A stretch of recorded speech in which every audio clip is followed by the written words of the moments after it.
నమస్కారం metro news కి స్వాగతం. నా పేరు అరుణ. ఈ ఎన్నికల్లో ప్రతి ఒక్కరూ తమ ఓటు హక్కును వినియోగించుకొని తమ 5 ఏళ్ల ఉజ్వల భవిష్యత్తుకు శ్రీకారం చుట్టాలని కర్నూలు అసెంబ్లీ తెలుగుదేశం పార్టీ అభ్యర్థి టీజీ భరత్ అన్నారు. ఈ మేరకు నగరంలోని శ్రీరామ్ నగర్లో జరిగిన తన ఆధ్వర్యంలో రూపొందించిన టీజీ భరోసా యాత్రలో ఆయన పాల్గొన్నారు. కర్నూలు నగరంలోని శ్రీరామ్ నగర్లో టీజీ భరత్ భరోసా యాత్ర కార్యక్రమాన్ని కర్నూలు అసెంబ్లీ తెలుగుదేశం పార్టీ అభ్యర్థి టీజీ భరత్ చేపట్టారు. ఈ సందర్భంగా ఆయన ప్రజలను కలిసి సమస్యలు తెలుసుకుని వచ్చే ఎన్నికల్లో తనకు ఓటు వేయాలని కోరారు. ఈ సందర్భంగా జరిగిన సమావేశంలో కర్నూలు అసెంబ్లీ తెలుగుదేశం పార్టీ అభ్యర్థి టీజీ భరత్ మాట్లాడుతూ తెలుగుదేశం ప్రభుత్వం వస్తే ప్రజలకు మెరుగైన పాలన అందుతుందన్నారు. సరైన నాయకుడు లేకపోతే ప్రజలకు ఇబ్బందులు ఉంటాయన్నారు. కర్నూలులో ఏ వీధికి వెళ్లినా తన తండ్రి టీజీ వెంకటేష్ చేసిన అభివృద్ధి ఖచ్చితంగా కనిపిస్తోందన్నారు. అదే మాదిరిగా సేవ చేసేందుకు రాజకీయాల్లోకి వచ్చిన తనను ప్రజలంతా గెలిపించాలని కోరారు. తాను రూపొందించిన 6 గ్యారెంటీలు అమలు చేయటం వల్ల కర్నూలు రూపురేఖలు మారిపోతాయని అన్నారు.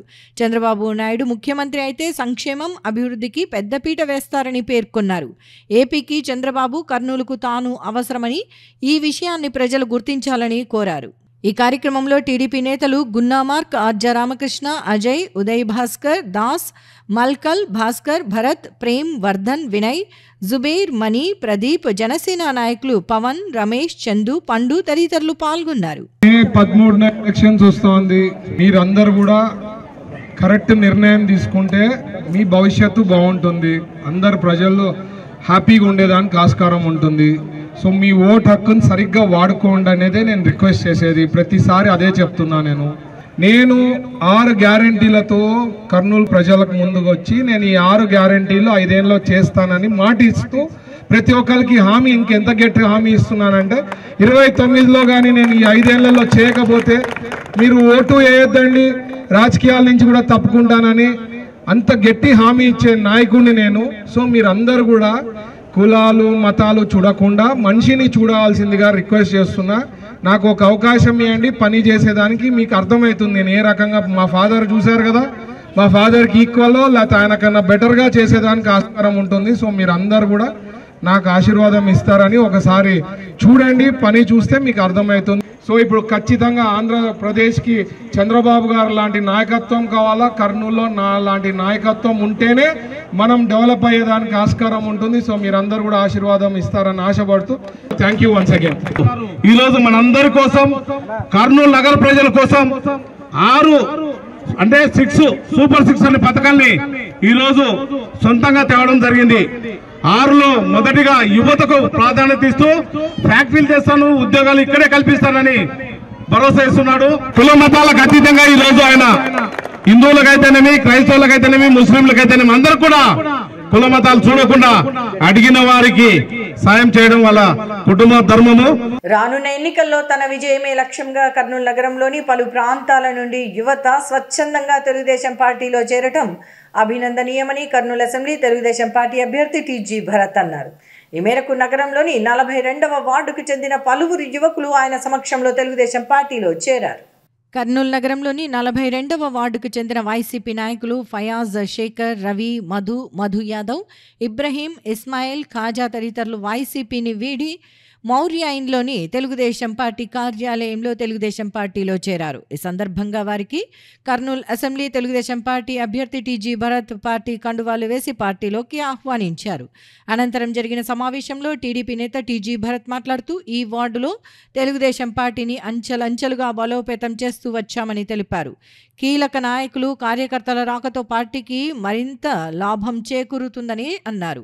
వీరందరూ నగరంలోని చాలా ప్రాంతాల్లో పార్టీని బలోపేతం చేస్తారన్నారు. టీడీపీతోనే ప్రజలకు సరైన న్యాయం జరుగుతుందని అంతా గ్రహిస్తున్నట్లు తెలిపారు. నాయకులందరూ రానున్న ఎన్నికల్లో పార్టీ గెలుపు కోసం శ్రమించాలని ఆయన సూచించారు. కులం, మతం చూసి కాకుండా స్థానికంగా ప్రజలకు సేవ చేస్తున్న తనను గెలిపించాలని కోరారు. భవిష్యత్తు బాగుండాలంటే చంద్రబాబు నాయుడు ముఖ్యమంత్రి అవ్వాలని, కర్నూలులో తాను ఎమ్మెల్యే అవ్వాల్సిన అవసరం ఉందన్నారు. మహిళలు, యువతకు పార్టీ సూపర్ 6 పథకాల మేనిఫెస్టోతో పాటు తాను స్వయంగా రూపొందించిన 6 గ్యారెంటీల ద్వారా ఎంతో ఉపయోగం ఉంటుందని చెప్పారు. మహిళలకు స్వయం ఉపాధి కోసం కృషి చేస్తానని హామీ ఇచ్చారు. చంద్రబాబు నాయకత్వంతో పాటు పారిశ్రామికవేత్తగా తనకున్న అనుభవంతో కర్నూలుకు పరిశ్రమలు తీసుకొస్తానని భరోసా ఇచ్చారు. ఈ 5 ఏళ్లలో ప్రతి వర్గం ఎంతో నష్టపోయిందన్న విషయాన్ని ప్రతి ఒక్కరికి తెలియజేయాల్సిన బాధ్యత నాయకులందరిపై ఉందన్నారు. తనపై, పార్టీపై నమ్మకంతో తరలివచ్చిన మహిళలు, యువతకు టీజీ భరత్ కృతజ్ఞతలు తెలిపారు. ఈ కార్యక్రమంలో టీడీపీ రాష్ట్ర కార్యదర్శి అబ్దుల్ రజాక్, టీడీపీ నగర అధ్యక్షుడు Nagaraju Yadav, Janasena assembly incharge Arshad, corporator Kaipa Padmalatha Reddy, Moin, ward incharge Vali, Hari, Thimmareddy తదితర ముఖ్య నాయకులు పాల్గొన్నారు.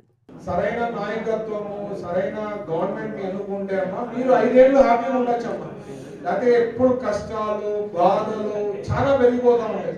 అందుకని ఎలక్షన్స్ అనేది మీరు దగ్గర ఉండే ఆయుధాన్ని సరిగ్గా వాడుకోవడం చాలా ముఖ్యం. ఇక్కడ యూత్ కూడా చాలా మంది వచ్చారు.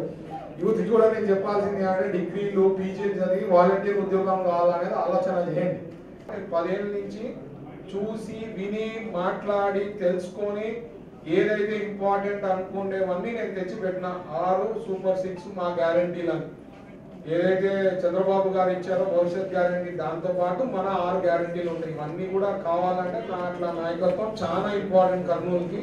సో మీరందరూ కూడా గట్టిగా 50 రోజులు కష్టపడితే 5 ఏళ్ళు నేను చూసుకునే బాధ్యత నాది. సో మీరందరూ కూడా మీ ఫ్రెండ్స్, మీ ఫ్యామిలీ మెంబర్స్ అందరికీ కూడా చెప్పి ఓటు వేయాల్సిందిగా రిక్వెస్ట్ చేస్తాను. ప్రజాస్వామ్య దేశంలో ఓటు హక్కు ఎంతో కీలకమైందని, ప్రతి ఒక్కరూ రానున్న సార్వత్రిక ఎన్నికల్లో ఓటు హక్కును సద్వినియోగం చేసుకోవాలని నగరపాలక సంస్థ కమిషనర్ భార్గవతేజ కోరారు. ఈ మేరకు నగరంలో ఓటు హక్కు వినియోగించుకోవాలని కోరుతూ అవగాహన ర్యాలీని నిర్వహించారు. రానున్న సార్వత్రిక ఎన్నికల్లో ప్రతి ఒక్కరూ తమ ఓటు హక్కును వినియోగించుకుని ప్రజా ప్రతినిధులను ఎన్నుకోవాలని కోరుతూ నగరపాలక సంస్థ కమిషనర్ భార్గవతేజ ఆధ్వర్యంలో నగరంలో అవగాహన ర్యాలీని నిర్వహించారు. ఈ సందర్భంగా జరిగిన కార్యక్రమంలో మున్సిపల్ కమిషనర్ భార్గవతేజ మాట్లాడుతూ ప్రజాస్వామ్య దేశంలో ఓటు హక్కు ఎంతో విలువైందని చెప్పారు. ఎన్నికల్లో తమకు సేవ చేసే ప్రజా ప్రతినిధులను ఎన్నుకోవటంలో ఓటు హక్కు కీలక పాత్ర పోషిస్తుందని తెలిపారు. ప్రతి ఒక్కరూ ఓటు హక్కును సద్వినియోగం చేసుకుని తమకు సేవ చేసే వారిని ప్రజాప్రతినిధిగా ఎన్నుకోవాలని కోరారు. 18 సంవత్సరాల వయస్సు ఉన్న ప్రతి ఒక్కరూ తమ పేరును ఓటర్ల జాబితాలో నమోదు చేసుకోవాలని ఆయన సూచించారు. 2024 సార్వత్రిక ఎన్నికల్ని ప్రకటించడం జరిగింది. 5 సంవత్సరాలకు ఒకసారి జరిగే ఈ లోక్సభ మరియు అసెంబ్లీ ఎన్నికల సంఘం అనౌన్స్ చేయడం జరిగింది. అందులో భాగంగా జిల్లా యంత్రాంగం అలాగే 137 కర్నూలు నియోజకవర్గానికి సంబంధించి ఎలక్షన్ యంత్రాంగం అంతా కూడా ప్రతి ఒక్క ఓటరు తన ఓటు హక్కుని వినియోగించుకునే దానికి అవసరమైన అన్ని ఏర్పాట్లు చేయడం జరుగుతుంది. అన్ని రకమైన పోలింగ్ స్టేషన్లు 258 పోలింగ్ స్టేషన్లని అన్ని రకాలుగా తయారు చేయడం జరిగింది. అలాగే ఓటర్ లిస్టులను కూడా తయారు చేయడం జరిగింది. ఈరోజు ఇక్కడ ప్రకాష్ నగర్ రోజా ఏరియాలో ఓటర్లందరికీ కూడా తమ ఓటు హక్కుని వినియోగించుకోండి అన్న ఒక అవగాహన కల్పించడానికి ఒక ర్యాలీని కూడా చేయడం జరుగుతోంది. నగర ప్రజలందరికీ కూడా మా విజ్ఞప్తి ఏంటంటే మీ అందరూ కూడా మీ ఓటు హక్కుని ఖచ్చితంగా వినియోగించుకోవాల్సిందిగా కోరుతున్నాము. మే 13వ తారీఖున ఏదైతే పోలింగ్ జరగబోతుందో ఆ రోజు ఖచ్చితంగా మీరందరూ తరలివచ్చి మీ పోలింగ్ స్టేషన్ని తెలుసుకొని అక్కడ ఓటు వేయవలసిందిగా కోరుతున్నాం. ఈ నెల 30వ తేదీ నగరంలోని రాక్వుడ్ మెమోరియల్ బాప్టిస్ట్ చర్చ్ నుంచి నగరంలోని సి క్యాంప్లో ఉన్న ప్రార్థనా మందిరం వరకు 14వ రన్ ఫర్ జీసస్ కార్యక్రమాన్ని నిర్వహిస్తున్నట్లు కర్నూలు సిటీ ఫాస్టర్స్ అసోసియేషన్ నాయకులు తెలిపారు. ఈ మేరకు నగరంలో జరిగిన విలేకరుల సమావేశంలో ఇందుకు సంబంధించిన వివరాలను వెల్లడించారు. నగరంలో జరిగిన విలేకరుల సమావేశంలో కర్నూలు సిటీ ఫాస్టర్ మరియు స్థానిక సంఘ నాయకుల సంఘానికి సంబంధించిన సజీవరాజు, దాసరి సుధీర్, దయాకర్, సురేష్ బాబు తదితరులు మాట్లాడుతూ ఈ నెల 30వ తేదీ శనివారం సాయంత్రం 6 గంటలకు 14వ రన్ ఫర్ జీసస్ కార్యక్రమాన్ని నిర్వహిస్తున్నట్లు వివరించారు. ఈ కార్యక్రమం ఈఎస్టీ కర్నూలు ఆధ్వర్యంలో కర్నూలు సిటీ ఫాస్టర్ స్థానిక సంఘ నాయకుల సహకారంతో నిర్వహిస్తున్నట్లు వారు వివరించారు. నగరంలోని రాక్వుడ్ మెమోరియల్ బాప్టిస్ట్ చర్చి నుంచి నగరంలోని సే క్యాంపు వద్ద ఉన్న ప్రార్థనా మందిరం వరకు ఈ కార్యక్రమం కొనసాగుతుందని వారు వివరించారు. ఈ కార్యక్రమంలో భాగంగా కుటుంబ ఆశీర్వాద కూడికలో భాగంగా ఫాస్టర్ వినయ్ కుమార్ను సన్మానిస్తున్నట్లు వివరించారు. అనంతరం క్రిస్మస్ క్యాండిల్ లైటింగ్ సర్వీస్లో గ్రామీణ ఫాస్టర్లను సన్మానించడం జరుగుతుందని వివరించారు. ఈ కార్యక్రమంలో క్రిస్టియన్ సోదరులు అధిక సంఖ్యలో పాల్గొని విజయవంతం చేయాలని వారు కోరారు. 14వ రన్ ఫర్ జీసస్ కార్యక్రమము కర్నూలు పట్టణంలోని అన్ని సంఘాల డినామినేషన్ల ఐక్యతతో city pastors association chairman reverend doctor RS Sajirao గారి ఆధ్వర్యంలో మరి ఈఎస్టీ ఆధ్వర్యంలో ఈ నెల 30వ తారీఖున శనివారం ఉదయం 6 గంటలకు రాకుడ్ చర్చి నందు ఈ కార్యక్రమం ప్రారంభిస్తున్నాం. కర్నూలు పట్టణంలోని క్రైస్తవులందరూ కూడా వీలాదిగా పాల్గొని మన క్రైస్తవుల ఐక్యతను ప్రతి ఒక్కరూ ప్రదర్శించాలని కర్నూలు పట్టణ ప్రజలందరూ కూడా ఆహ్వానిస్తున్నాం. కాకినాడ పట్టణంలోని శివాలయంలో పనిచేస్తున్న అర్చకులపై దాడి చేసిన వైఎస్ఆర్ కాంగ్రెస్ పార్టీకి చెందిన మాజీ కార్పొరేటర్ మిరియాల చంద్రశేఖర్పై కఠిన చర్యలు తీసుకోవాలని ఏపీ బ్రాహ్మణ సంక్షేమ సమాఖ్య అధ్యక్షుడు వెంకటరామరాజు డిమాండ్ చేశారు. రాష్ట్రంలో వైఎస్ఆర్ కాంగ్రెస్ పార్టీ అధికారంలోకి వచ్చిన తర్వాత అర్చకులపై దాడులు అధికమయ్యాయని ఆయన వివరించారు. కాకినాడలోని శివాలయంలో అర్చకులపై జరిగిన దాడిని ఆంధ్రప్రదేశ్ బ్రాహ్మణ సంక్షేమ సమాఖ్య రాష్ట్ర అధ్యక్షుడు ఎన్ వెంకటరామరాజు తీవ్రంగా ఖండించారు. అర్చకులపై రోజురోజుకు దాడులు పెరుగుతున్నాయని వాటి నివారణకు అవసరమైన చర్యలు తీసుకోవాలని ఆయన కోరారు. బ్రాహ్మణులపై దాడులు జరిగిన సందర్భాలలో వెంటనే దాడికి పాల్పడిన వారిపై అట్రాసిటీ చట్టం ప్రకారం కేసు నమోదు చేయాలని ఆయన కోరారు. అలాగే కాకినాడ శివాలయంలో అర్చకులపై దాడి చేసిన మాజీ కార్పొరేటర్ మిరియాల చంద్రశేఖర్ను కఠినంగా శిక్షించాలని ఆయన డిమాండ్ చేశారు. మాజీ కార్పొరేటర్ చేతిలో దాడికి గురైన అర్చకులు సాయి శర్మ, విజయ్ కుమార్ శర్మలు మనోధైర్యంతో ఉండాలని, వారికి బ్రాహ్మణ సామాజిక వర్గం సంపూర్ణ మద్దతుగా ఉంటుందని ఆయన వివరించారు.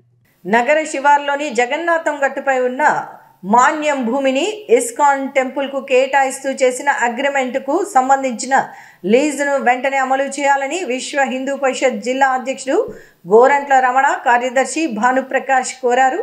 ఈ మేరకు వారు దేవాదాయ శాఖ అధికారులను కలిసి వినతి పత్రం అందజేశారు. జగన్నాథం గట్టుపై ఇస్కాన్ టెంపుల్కు కేటాయించిన మన్యం భూమికి సంబంధించిన అగ్రిమెంటును వెంటనే అమలు చేయాలని విశ్వ హిందూ పరిషత్ కర్నూలు జిల్లా అధ్యక్షుడు గోరంట్ల రమణ, జిల్లా కార్యదర్శి భానుప్రకాష్, జిల్లా సహకార్యదర్శులు గోవిందరాజులు, గూడూరు గిరిబాబు, ఈపూరి నాగరాజు కోరారు. ఈ మేరకు వారు సంబంధిత దేవాదాయ శాఖ అధికారితో చర్చించారు. జగన్నాథం గట్టుపై ఇస్కాన్ టెంపుల్కు కేటాయించిన మాన్య భూమికి సంబంధించిన అగ్రిమెంటును వెంటనే అమలు చేయాల్సిందిగా దేవాదాయ శాఖ అసిస్టెంట్ కమిషనర్ సుధాకర్ రెడ్డిని కలిసి అభ్యర్థించారు. కాకినాడ పట్టణంలోని దేవాలయం వీధిలో ఉన్న శివాలయంలో పనిచేస్తున్న అర్చకులపై దాడి చేసిన వైఎస్ఆర్ కాంగ్రెస్ పార్టీకి చెందిన మాజీ కార్పొరేటర్ మిరియాల చంద్రశేఖర్పై కఠిన చర్యలు తీసుకోవాలని తెలుగుదేశం పార్టీ బ్రాహ్మణ సాధికార committee chairman Ram Prasad demand చేశారు. ఈ మేరకు దేవాదాయ శాఖకు చెందిన EO Rajeswararao, divisional inspector Phanindra కుమారులను కలిసి ఆయన వినతి పత్రం అందజేశారు. కాకినాడ పట్టణంలోని దేవాలయం వీధిలో ఉన్న పెద్ద శివాలయంలో సహాయ అర్చకుడు సాయి, మరో అర్చకుడు విజయ్ కుమార్ శర్మలపై దాడి చేసిన మాజీ కార్పొరేటర్ సిరియాల చంద్రారావుపై కేసు నమోదు చేసి కఠిన చర్యలు తీసుకోవాలని ఆంధ్రప్రదేశ్ తెలుగుదేశం పార్టీ బ్రాహ్మణ సాధికార committee chairman Ram Prasad demand చేశారు. ఈ మేరకు దాడికి గురైన అర్చకులు సాయి, విజయ్ కుమార్లను ఆయన పరామర్శించారు. ఈ సందర్భంగా స్థానిక టీడీపీ నాయకులతో కలిసి ఆయన మాట్లాడుతూ, రాష్ట్రంలో వైఎస్ఆర్ కాంగ్రెస్ పార్టీ అధికారంలోకి వచ్చిన తర్వాత బ్రాహ్మణులపై దాడులు చేయటం సర్వసాధారణంగా మారిపోయిందని చెప్పారు. ఒక విధంగా చెప్పాలంటే ఆంధ్రప్రదేశ్ రాష్ట్రంలో హిందుత్వంపై దాడి చేయటమే అజెండాగా వైఎస్ఆర్ కాంగ్రెస్ పార్టీ ప్రభుత్వం ముందుకు సాగుతోందని ఆయన తెలిపారు. ఇందుకు ప్రత్యక్ష నిదర్శనంగా రాష్ట్రంలో ఆలయ అర్చకులపై జరుగుతున్న దాడులే నిదర్శనమని ఆయన వివరించారు. ఈ సందర్భంగా బ్రాహ్మణ అర్చకుల సంఘాల ఆధ్వర్యంలో దేవాదాయ శాఖ ఆలయ EO Rajeswararao, Kakinada division inspector Phanindra కుమార్లను కలిసి ఫిర్యాదు చేసినట్లు ఆయన వివరించారు. రాష్ట్రంలో అర్చకులపై జరుగుతున్న దాడుల నియంత్రణకు సంబంధించి ప్రభుత్వం మరింత కఠినమైన చర్యలు తీసుకోవాల్సిన అవసరం ఉందని ఆయన డిమాండ్ చేశారు. నిన్నటి రోజున కాకినాడలో ఒక శివాలయం అటువంటి 2 వ్యక్తుల మీద ఇప్పుడు సిరియాల చంద్రశేఖర్ అని చెప్పే వ్యక్తి ఈ రాష్ట్రం ఉన్న యావత్ బ్రాహ్మణ్యం అంతా కూడా ముక్తఖండం అతీతంగా, పార్టీలకు అతీతంగా కూడా ఒక బ్రాహ్మణుడి మీద జరిగినటువంటి అమానుష చర్యని యావత్ రాష్ట్రం బ్రాహ్మణ్యం అంతా కూడా ఏకకంఠంలో ఖండించాలి. ఎవరైతే ఇంత ఉన్మాదంగా పార్టీ అండ చూసుకుని కేవలం వైకాపా పార్టీ ఒక మతానికో లేకపోతే ఒక రిజియన్కో సంబంధించిన పార్టీగా పరిగణిస్తూ ఈ దేశంలో హిందుత్వం ఉండకూడదు, హిందూ సమాజం పూర్తిగా నాశనం అయిపోవాలి అనేటువంటి ఒక దృఢమైన సంకల్పంతో ఈ విధంగా హిందువుల మీద పర్టికులర్గా అర్చకుల మీద చేస్తున్న దాడి అనేటువంటిది పూర్తిగా ఖండించిన విషయం. ఈ సందర్భంగా ఆ సంఘటనకు వెళ్ళి ఆ ఒక కాకినాడలో వారిని పరామర్శించి వాళ్ళకి శిక్ష పడే వరకు కూడా ఈ బ్రాహ్మణ్యం కానీ తెలుగుదేశం పార్టీ కానీ నిద్రపోదు. ఆ విధంగా న్యాయం చేయమని కోరుతూ నగరంలో తనపై గత అర్ధరాత్రి సమయంలో కిడ్నాప్ చేసి దాడి చేసిన కర్నూలు ఎమ్మెల్యే హఫీజ్ ఖాన్తో పాటు ఆయన అనుచరులపై చర్యలు తీసుకోవాలని నగరానికి చెందిన ముస్లిం మైనారిటీ ప్రముఖుడు జిలానీ సాహెబ్ డిమాండ్ చేశారు. ఈ మేరకు నగరంలోని 2వ పట్టణ పోలీస్ స్టేషన్లో కర్నూలు ఎమ్మెల్యే హఫీజ్ ఖాన్పై ఆయన ఫిర్యాదు చేశారు. పేరు సయ్యద్ జిలాన్ సాహెబ్. రాత్రి 1ంటికి నా ఇంటికాడికి వచ్చి ఎమ్మెల్యే మనుషులు నన్ను కిడ్నాప్ చేసి ఎమ్మెల్యే ఇంటికి తీసుకొని పోయి అండర్ గ్రౌండ్లో 2 గంటలు నన్ను చిత్రహింసలు చేసినారు, కొట్టినారు, చాలా దౌర్జన్యం చేసినారు. మొత్తం సిఎస్ఆర్కి ఇదే ఇద్దామని లెటర్ నాకు న్యాయం చేస్తారని సిఎస్ఆర్ దగ్గర ఎందుకు కొట్టినారు, ఎందుకు తీసుకొని పోయినారు అనేది నాకైతే ఇప్పటివరకు అర్థం కాలేదు. నేను ఇప్పుడు ఎమ్మెల్యే మీద కంప్లైంట్ ఇస్తున్నా, హఫీజ్ ఖాన్ మీద. వచ్చిన వాళ్ళ పేర్లు కూడా తెలియదు సరిగా నాకు. వచ్చిన వాళ్ళని పెట్టి పోయి తీసుకెళ్ళి 300 వదిలినారు. ఇంతటితో మెట్రో న్యూస్ సమాప్తం. తిరిగి రేపు ప్రసారమయ్యే మెట్రో న్యూస్లో మళ్ళీ కలుసుకుందాం. అంతవరకు సెలవు. నమస్కారం.